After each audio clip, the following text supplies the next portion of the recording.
Allô, bien-aimé de Dieu, bonsoir ou bonjour, cela dépend, il y a heure oyo ezali koya kokuta bino.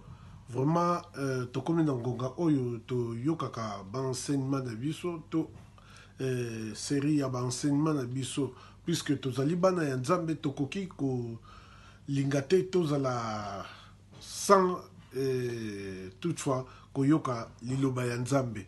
Na yango toko bandana mot de prière comme d'habitude, puisque parole de Dieu est que nous devons toujours mettre Dieu en première position dans nos vies. Parce que toko bandana Nzambe, toko sukisa na Nzambe, to prier.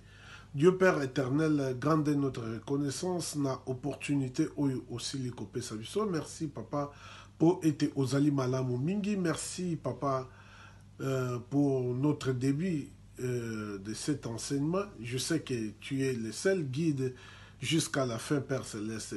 Donc, tout ce que nous dirons, Père Céleste, contribue dans les vies de tes saints fils, Père Céleste. Parce que tes saints fils ont besoin de ton assistance. Merci, Père Céleste, pour ta présence chaque fois à leur côté.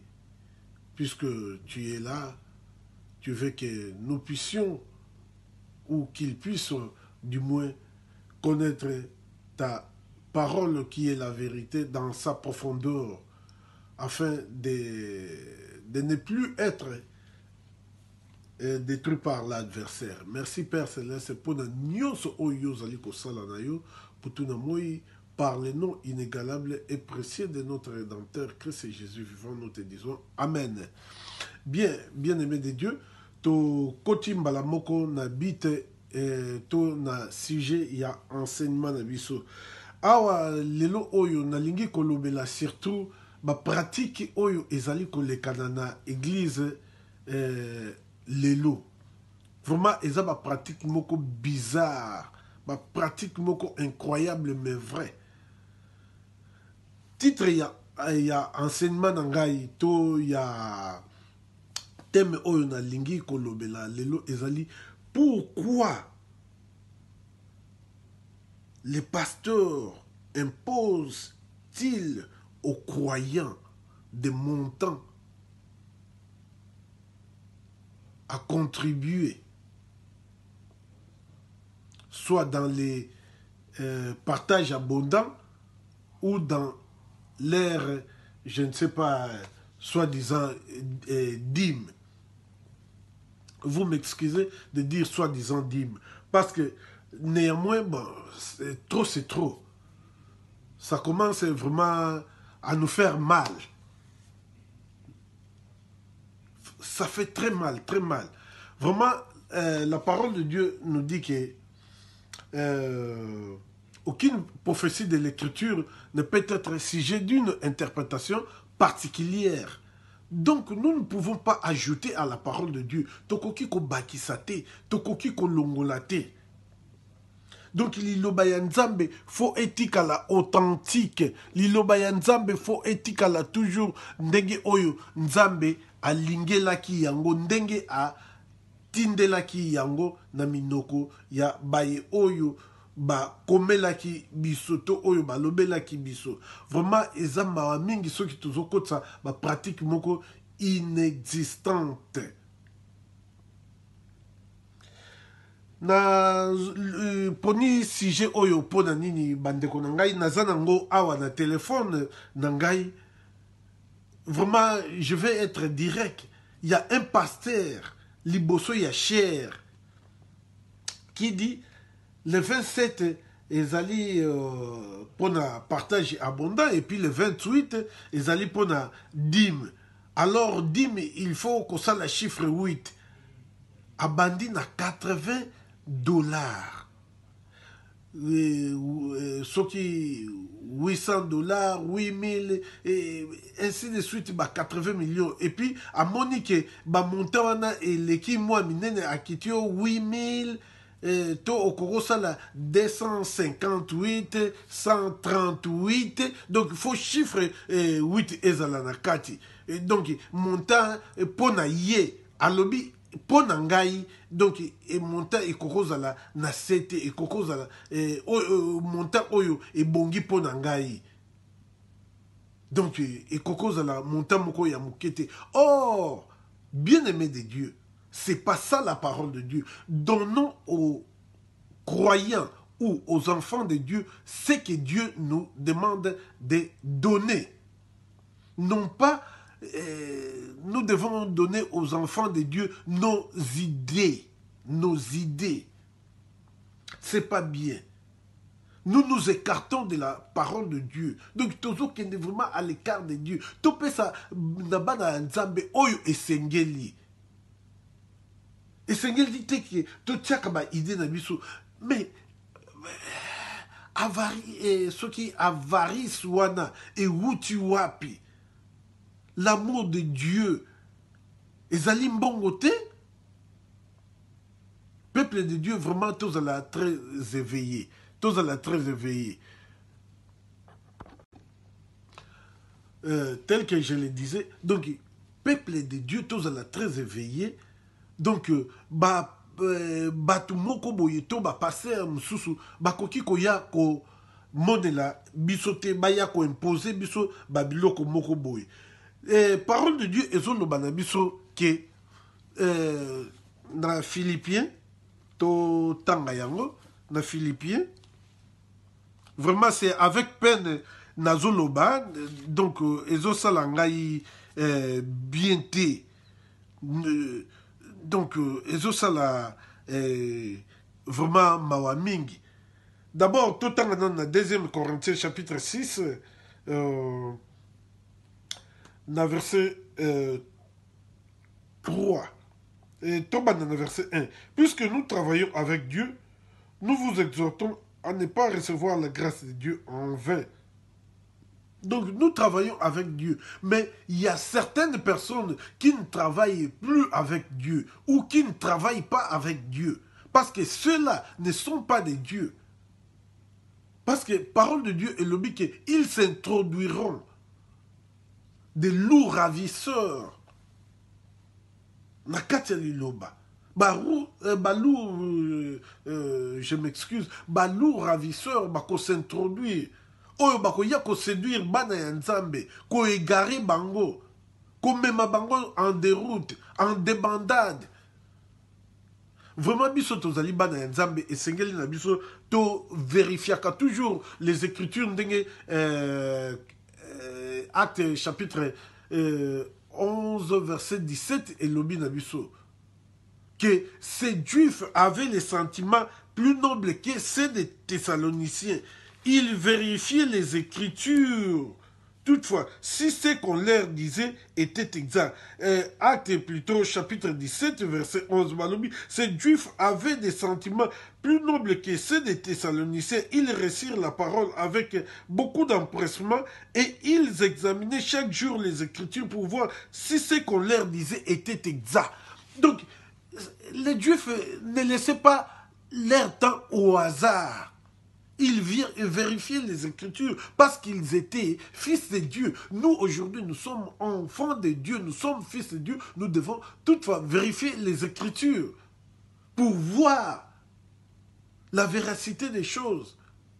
Est-ce que notre pasteur est dans la bonne voie? Notre pasteur a déjà dérouté. Donc,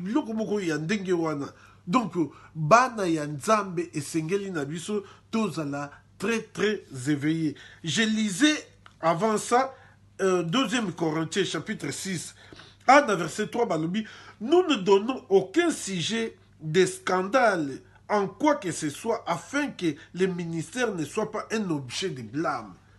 Nous ne voulons pas aujourd'hui que le ministère de Dieu soit un sujet de blâme.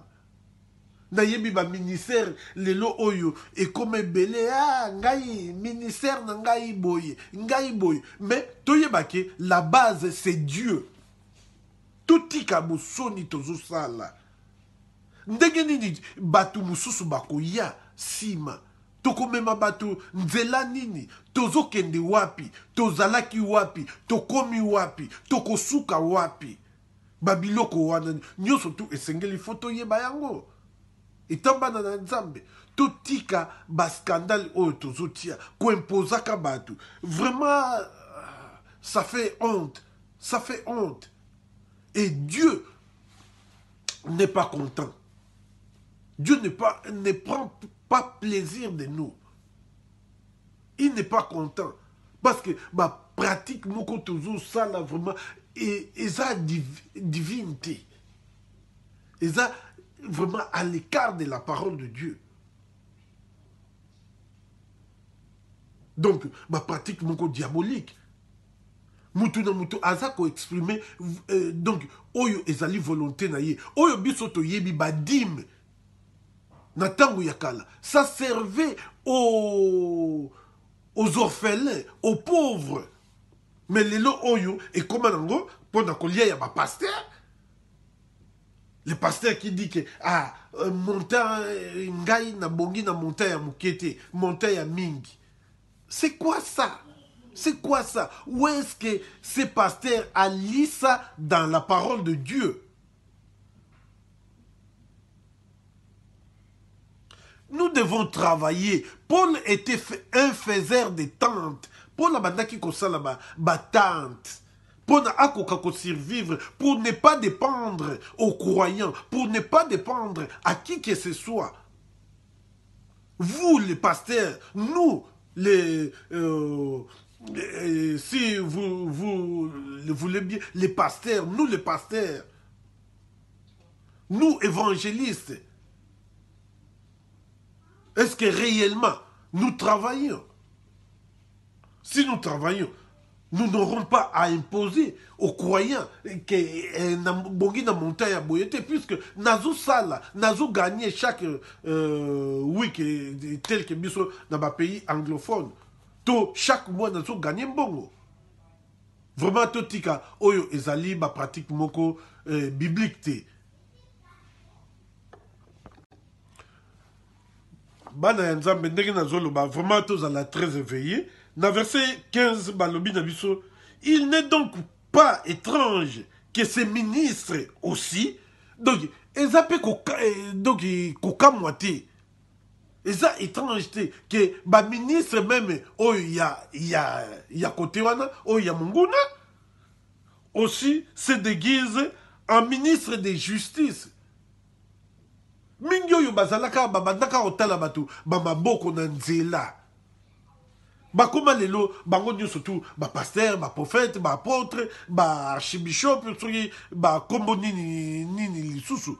Ozomon vraiment bana ya nzambe tozala éveillé na yebite ba misusu soki ba bimela wapi biloko moko ya ndenge wana pona koya ko salir image ya nzambe oyo aza non croyant tango ayoki ba biloko wana akoya te mais toyebake nous payerons cher biso batu tozosala ba biloko wana to bino batu bozosala ba biloko wana.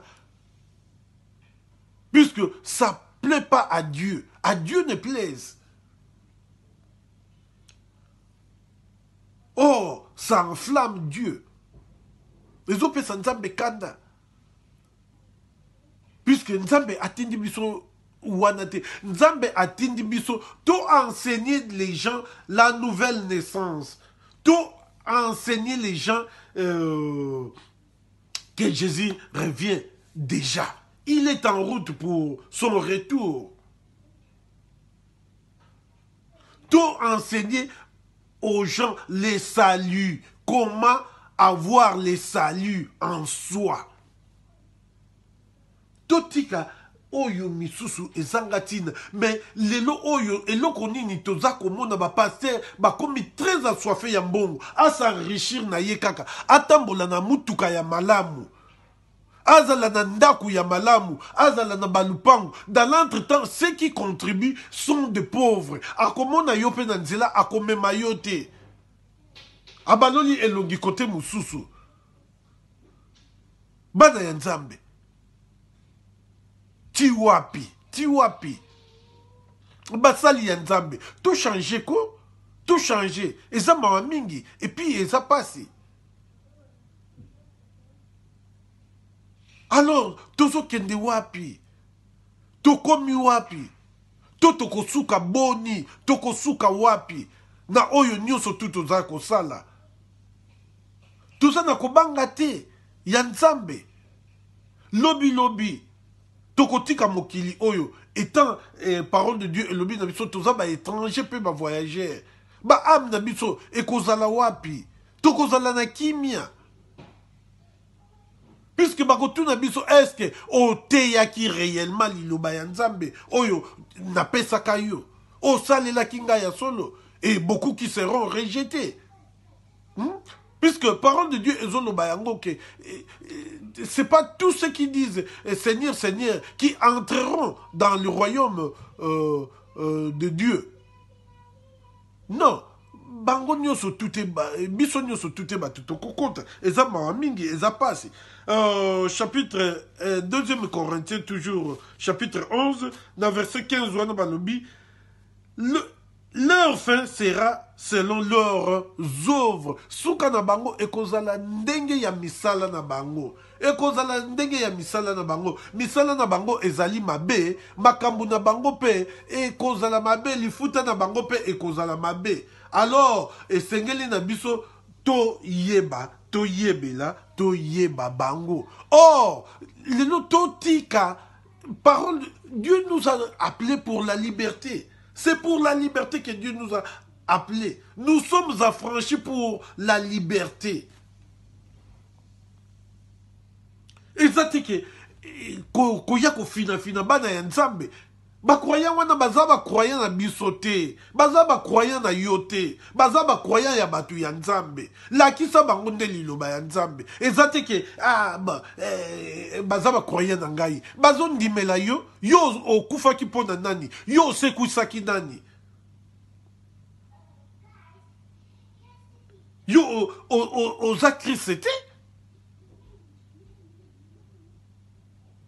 C'est Christ qui est le chef de l'église. Étant Dieu au-dessus. Bana ya Nzambe, vraiment, tozala na kobanga ya Nzambe. Christ revient bientôt. Totika ba pratique oyo ezangatina. Na Luc chapitre 6. Luc chapitre 6.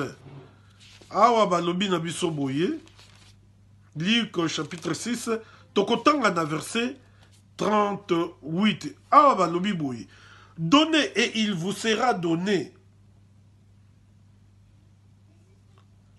Donnez et il vous sera donné. On versera dans votre sein une bonne mesure, serait secouée et qui déborde, car on vous mesurera avec la mesure dont vous serez servi. Chacun doit donner avec la libéralité, avec sa libéralité.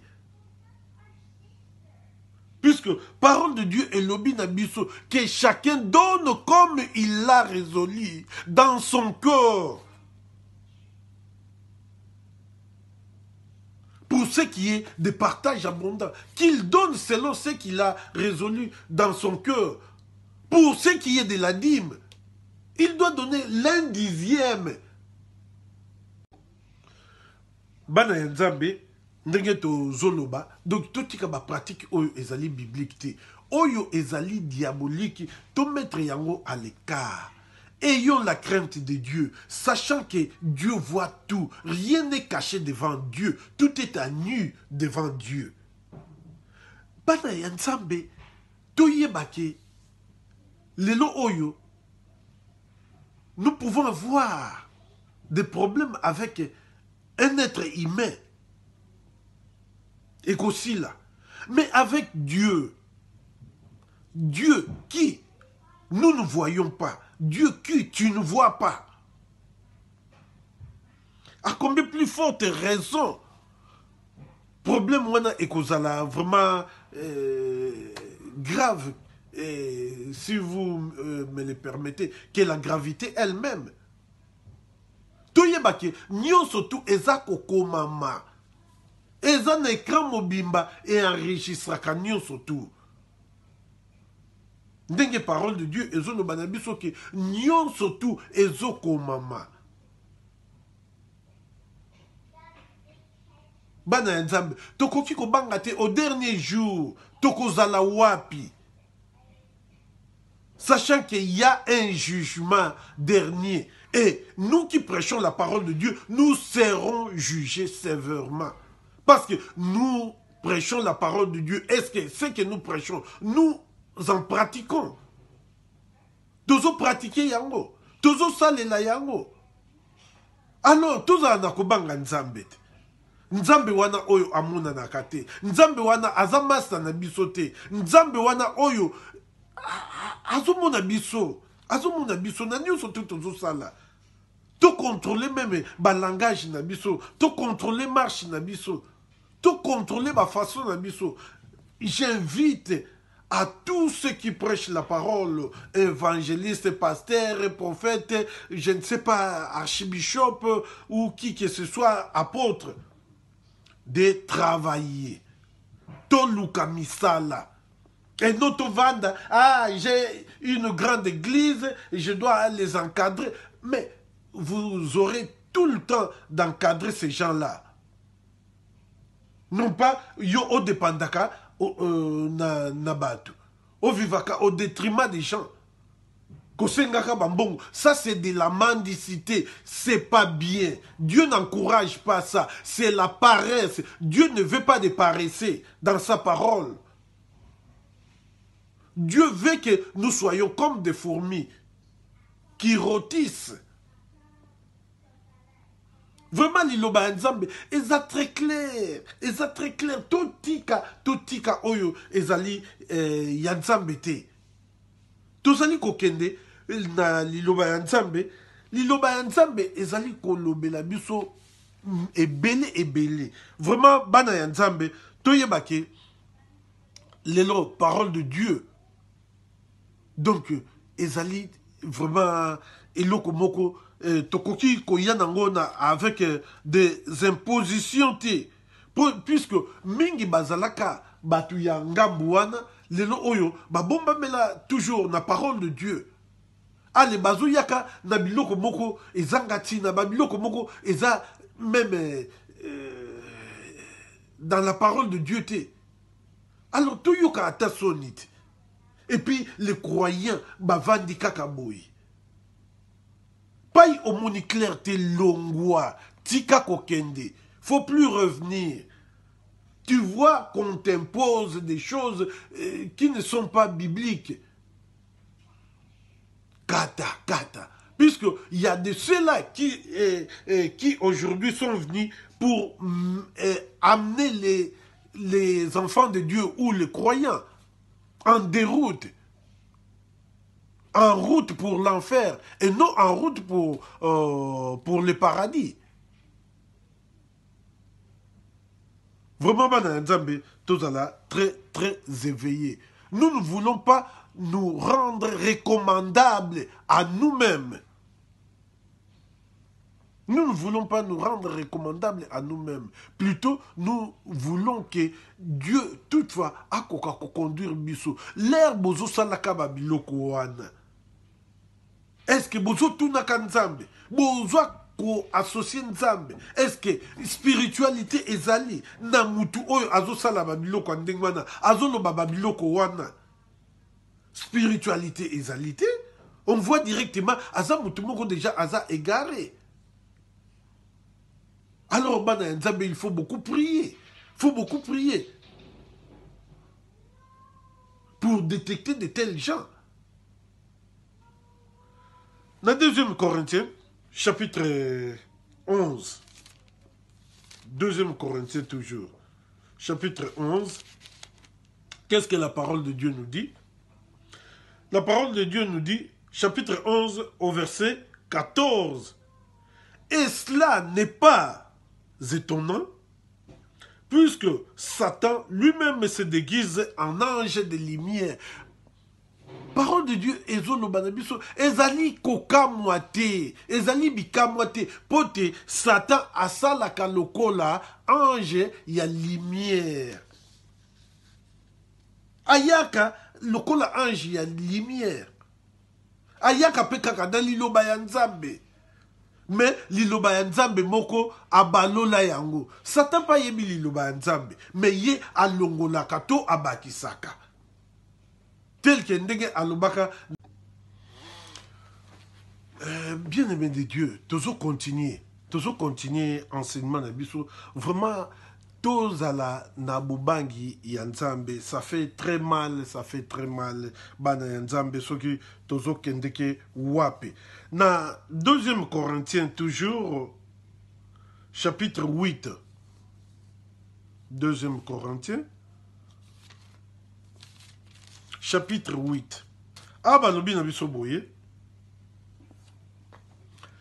Balobi, nous vous faisons connaître, frères, la grâce de Dieu qui s'est manifestée dans les églises de la Macédoine, au milieu de beaucoup de tribulations qui les ont éprouvées. Leur joie débordante et leur pauvreté profonde ont produit avec abondance des riches libéralités de l'air par leur joie débordante, malgré leur pauvreté, bazalaki na liberté. Et pesaki bango liberté, na verset 3 balobi. Ils ont, je l'atteste, donné volontairement, selon leurs moyens. Moutufo apes selon moyen naïe. Ah bah, croyant, il y a Macédoine, il y a Corinthe plutôt, bah pesaki selon bango. Oui, bah croyant il y a église en Macédoine, bah pesa qui selon bango. Bah pesa qui volontairement. Et même au-delà de l'air moyen. Bah pesa qui même qu'on l'est quand même bah moyen na bango. Verset 4. Nous demandons avec de grandes instances la grâce de prendre part à l'assistance destinée aux saints. Verset 5. Et non seulement ils ont contribué comme nous l'espérions, mais ils se sont d'abord donnés eux-mêmes au Seigneur, puis à nous par la volonté de Dieu. Bah contribuer à qui même koleka. Oyo satandaka nango. Totika ba croyant bazala libre, ba contribuer ndenge oyo ba kokeli. Nous ne pouvons pas les imposer. Les $8 wana na neti na Congo. Et ça déjà font il y a des mariages ya mutu mobimba ya commerce. $80. Et ça énorme. Namboka oyo situation. Et ça vraiment bien été. Les choses ne vont pas telles qu'elles devraient être. Il a passé. Donc, totika ko imposaka ba croyant que boy. Or, parole de Dieu, elobi na verset 12, il y a 2e Corinthiens chapitre 8, na page 1173 ou bien 1173, na verset 12, balobi, la bonne volonté, quand elle existe, est agréable en raison de ce qu'elle peut avoir à sa disposition et non de ce qu'elle n'a pas. Bonne volonté, soki ezali bongo malamu mingi na oyo azali nango. Et non na oyo azali nango te. Toujours exemple mususu, Jésus-Christ alobeli yango, un riche qui s'est battu, qui s'est frappé la poitrine, que moi j'ai dit, mais je gêne patati patata, mais il y avait un pauvre qui est venu. Tokoki kotala yango na Luc, hein? Na Luc.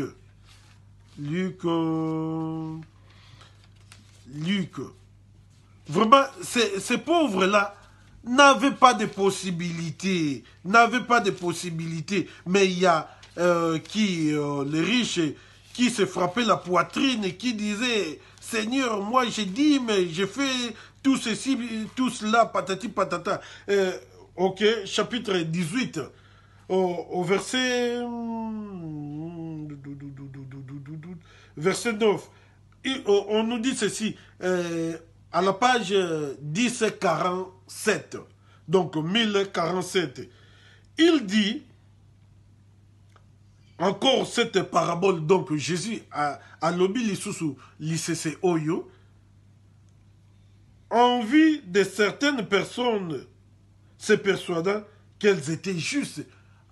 Alobi yango pona batu mususu bazaki convaincu to pona bango ngai naza vraiment kitoko liboso ya Nzambe naza juste et ne faisant aucun cas des autres. Donc pona bango ba mususu bazalaka te ye kaka. Deux hommes montèrent au temple pour prier. Batumi bale bakena tempelo pona kosambela. L'un était pharisien et l'autre publicain. Moko azaki phariseo, tomo phariseo, mususu azaki publicain. Les pharisiens debout priaient ainsi en lui-même. Ô Dieu, je te rends grâce de ce que je ne suis pas comme les restes des hommes qui sont ravisseurs, injustes, adultères et même comme ces publicains.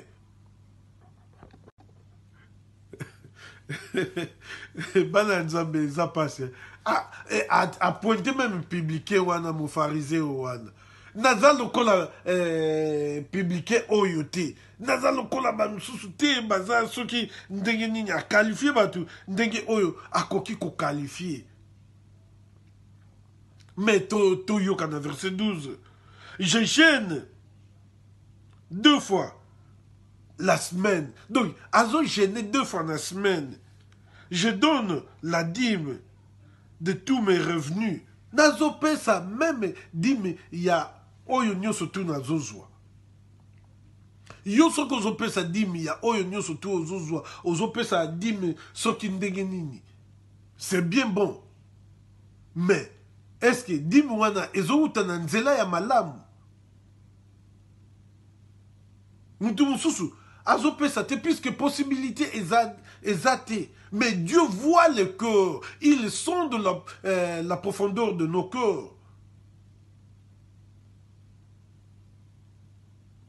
Dieu azota la bonne volonté wana. Mutu mususu même azana na dimi ya kopesa te mais azana moi 100 francs, moi 50 francs, moi 200 francs, moi 500 francs. Akopesa yango.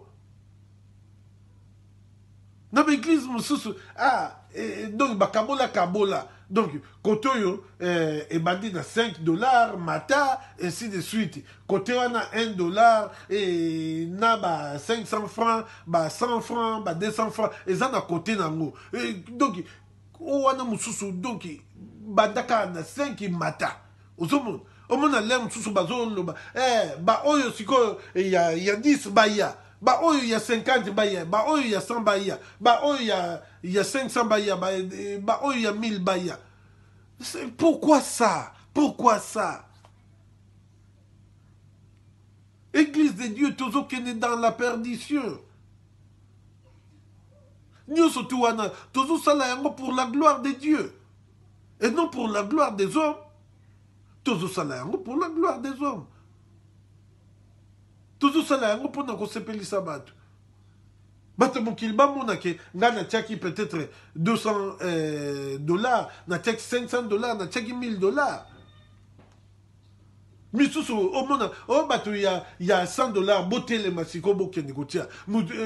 Bato donc 100 dollars ti peut-être 300 dollars. Bato il y a 500, bato il y a 1000. Bana Nzambe tokeba toyeba ko discerner.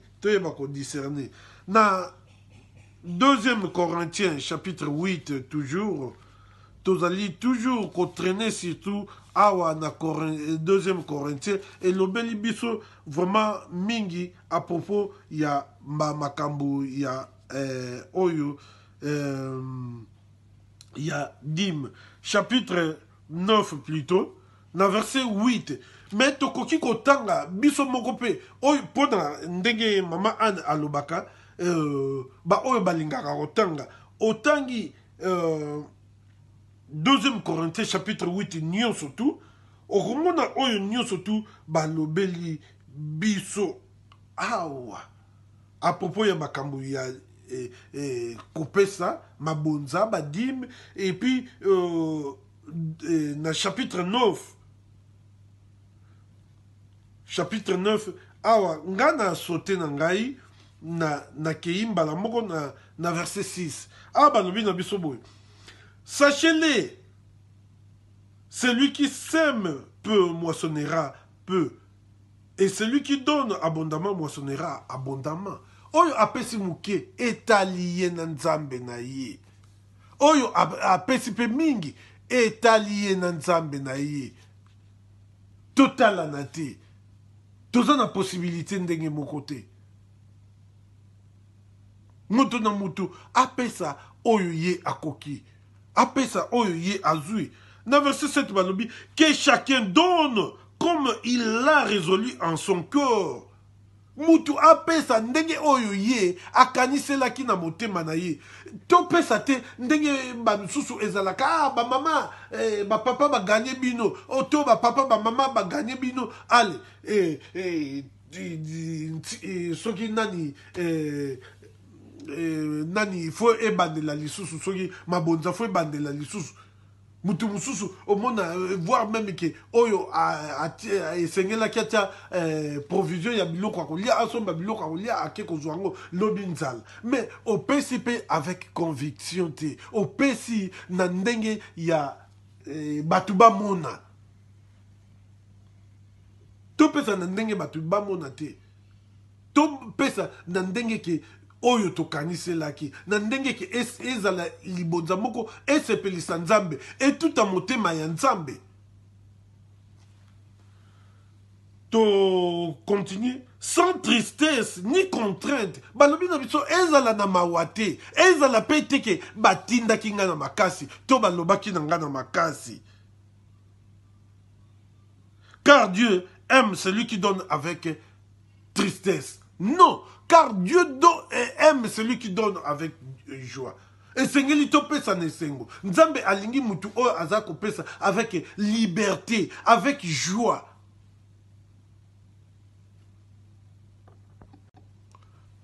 Bana Nzambe.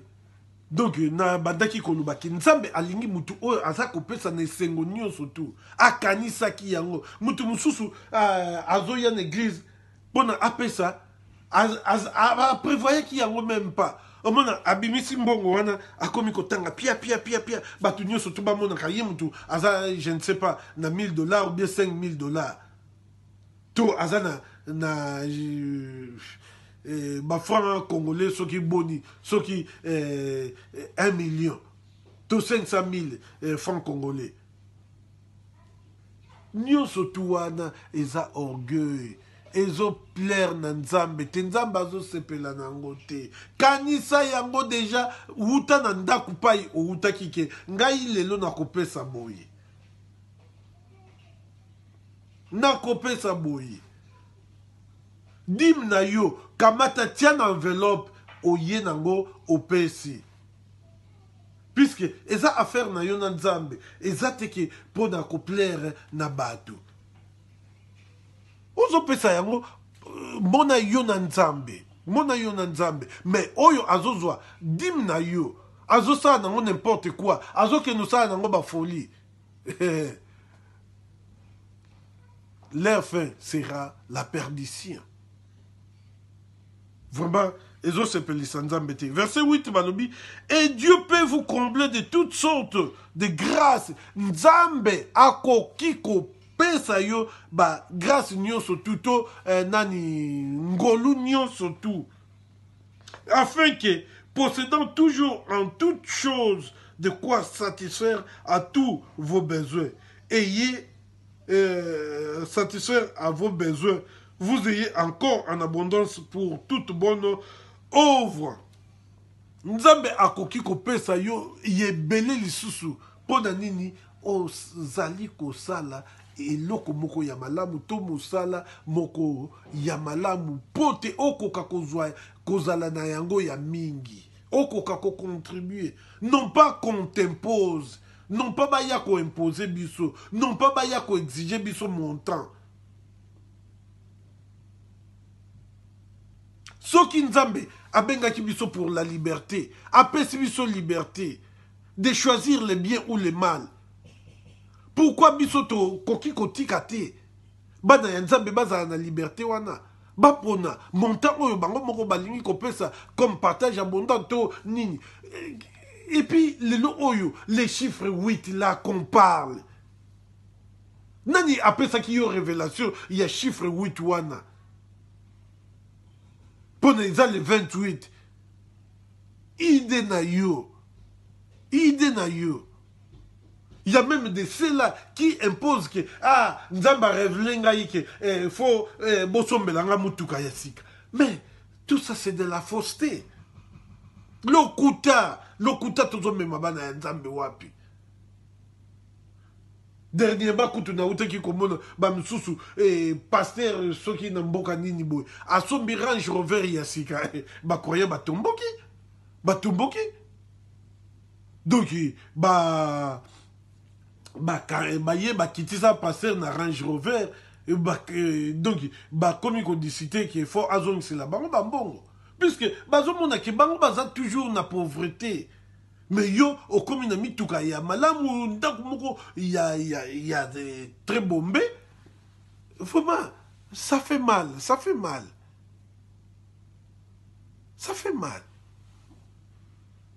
tout changer et kozala malamu mingi. Tout changer et kozala malamu mingi. Na verset 11 balobi na biso, vous serez de la sorte enrichis à tous égards pour toute espèce de libéralité. Tokozala enrichi, tokozala riche na ndenge nyoso tu ya liberté qui par notre moyen feront offrir à Dieu des actions de grâce. Balobi te na ba moyen na biso tokopesa na Nzambe ba action de grâce.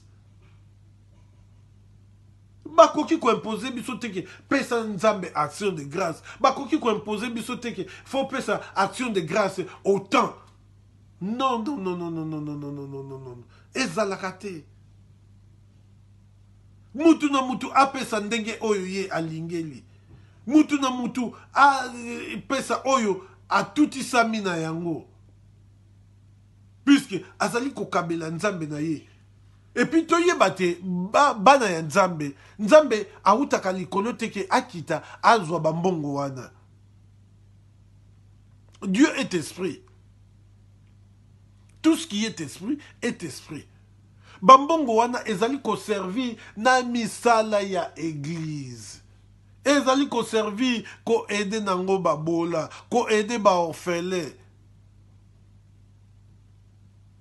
Mais lelo oyo tokoma ko vivre le contraire, tokoma ko vivre ba makambo moko, ba pratique moko vraiment mawa mingi. Tolanda exemple ya Paul. Alobi, celui qui ne travaille pas ne mange pas non plus. Oyaza kosala te akoki kolia te. Tosala pona tokoka kolia. Tosala pona tokoka kolia bana ya Nzambe. Toyoka pe soni. Ko depandaka kaka na batu. Ko kimaka kaka na sima ya batu. Soki lelo oyo tokolobela dimi, tolobela yango pona bolamu ya bana ya Nzambe, ezali bango na Nzambe na bango. Eza loi moko divine, eza ya mutu te. Non pas tolobela badimi pona biso tovuama, pona biso tosomba balupangu ebele, tokoma na bandako ebele, tokoma na mituka ebele. Eza ndenge wana te. Toza à l'écart. Eza nango volonté ya Nzambe te wana oyo biso toza kolobela. Wana oyo biso toza kosala. Toza déjà ya kobunga. Alors, revenons, revenons. To revenez. Yo oyo, obungi. Yo oyo, oza koyeba teke oza déjà à l'écart. Ozo yana ba pratique moko bizarre liboso ya bana nzambe. Ba pratique moko impraticable liboso ya bana nzambe. Tala nanu ba mama oyo baza na église na yote. Ndenge bazali. Maman na komona na $800. To akomona na $80. To soki azali na $80 wana, to 800 wana. Faut adébrier nango. Zombo. Donc, lelo oyo, Babylone mususu, ezali pasi mingi. Ezali pasi mingi. To mitala. To zonga sima. To totala. Esika to uti. To yeba ndenge nini. Yo oyo. Donc, olamuki no na tongo kaka, ozui conception na yo, allez, chiffre 8. Bana nzambe faut batia à partir ya 8 000 et 80 000, ainsi de suite. Tout le belapé 80 francs. Tout le belapé, ce qui, je ne sais pas, combien de francs. Vous avez soki pa ina biso ba nani ba monnaie oyo ya mike ezalaki tokoko lobela pe 8 francs pona wana pe ezambongo te pona ni toza ko exclure ba monnaie ya ba mbongo ba montant plutôt ya mike bande konangai vraiment to sala oyo nzambe azali koloba na biso to sala na 2e Corinthiens chapitre 10 na verset 3 awa bandeko nanga toyebake aujourd'hui ceux qui tozali ko marcher balobi na biso boye si nous marchons dans la chair nous ne combattons pas selon la chair. Lelo oyo esengeli toyebaki soki tozali kotambola na mosuni toyebaki bitumba na biso ezali na mosuni te mpona mosuni ekoti mingi na église ya lelo mosuni ekoti mingi na ministère de Dieu toza koyeba lisusu te ndenge nini ya kose conduire eloko nini ya koloba eloko nini ya kosala eza kopesa pasi tobongwana tozala transformé par le renouvellement de l'intelligence afin de discerner ce qui est bon, agréable à Dieu.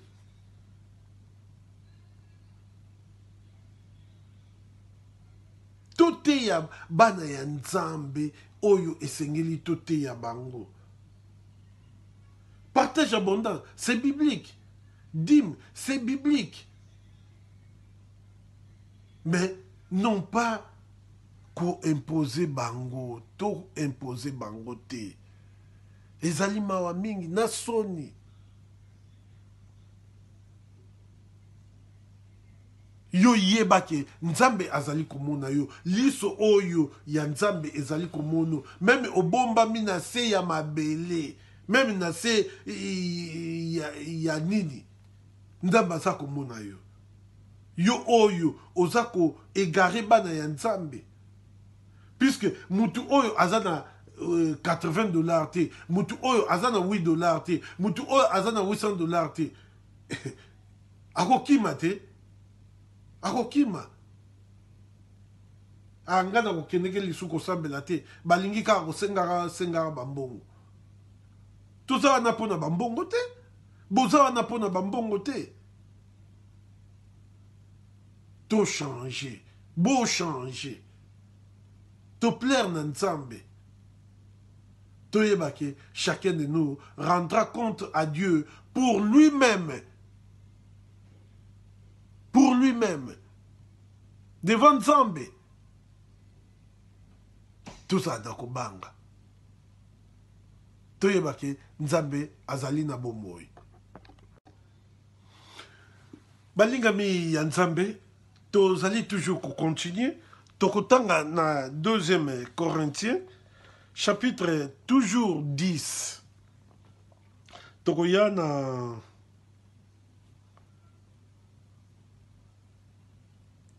na verset 12. Ah, balobi na biso boy. Nous n'osons pas nous égaler ou nous comparer à quelques-uns de ceux qui se recommandent eux-mêmes. Awa Paul Muto asa kolobela biso tolingi komi kokanisa te naba to komi kokanisa te to ko se comparer te na yebite na lingala komi mekate naba oyo mususu bazali komitinda bango moko. Mais nous, au contraire, nous nous rendons recommandables à Dieu. Nous nous rendons recommandables à Dieu. Dieu a commandé Bisso, Dieu a guidé Bisso. Nous nous laissons, nous nous abandonnons entre les mains de Dieu. Tout ça comme itika na maboko ya Nzambe. Nzambe akoka ko mema biso ndenge oyo ye alingi esika oyo ye alingi. Nzambe asala na biso oyo nyoso tu ye alingi. Mais en se mesurant à leur propre mesure et en se comparant à eux-mêmes, ils manquent d'intelligence. Nako se mesurer, na ba mesure na bango, nako se comparer na bango moko, bazo zanga mayele. Mayele nini oyo bazo lobela awa ya liloba ya Nzambe. Ya liloba ya Nzambe. Verset 13 balobi, pour nous, nous ne voulons pas nous glorifier hors de toute mesure. Awa Paul azoloba ke pona biso to lingi ko se mesurer te libanda ya ba mesure nyonso tu. Ya ko sala ndenge batu ya mokili ba salaka. Batu ya mokili bakoki na bango ko sala nyonso tu balingi. Bakoki na bango ko se mesurer ndenge oyo bango balingi ba se mesurer. Mais toyebake biso lelo oyo tozana ba limite étant bana ya Nzambe. Nous prendrons au contraire pour mesure les limites du partage que Dieu nous a assigné de manière à nous faire venir aussi jusqu'à vous. Alors que tokozwa mesure donc toko zoua au contraire ba mesure to ba limite ya mesure oyo ya partage oyo likabo oyo Nzambe apesi biso pe ndenge oyo esengeli pona boyei pembeni na bino. Verset 14. Nous ne dépassons point nos limites. Toza kolekisa ba limite, toza kolekisa ndelote. Comme si nous n'étions pas venus jusqu'à vous, car c'est bien jusqu'à vous que nous sommes arrivés avec l'évangile de Christ. Toye epai na bino na évangile oyo ya Christ.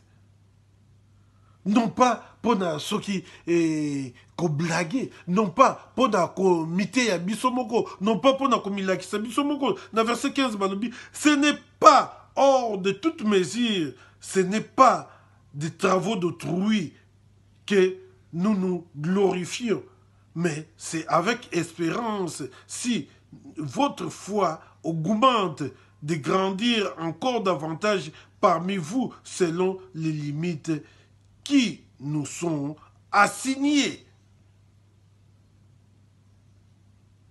Bana ya Nzambe abalobi ke ezali or ya limite te oyo to ya misala oyo ya mutu te oyo Paul akoki komikumisela to bamisoba koki komikumisela ezali bongo pona kondima na bino ekoka kobakisama ekola lisusu ndenge esengeli selon ba limite oyo esengeli. Verset 16. Et d'annoncer l'évangile au-delà de chez vous, sans nous glorifier de ce qui nous a été fait dans les limites assignées à d'autres.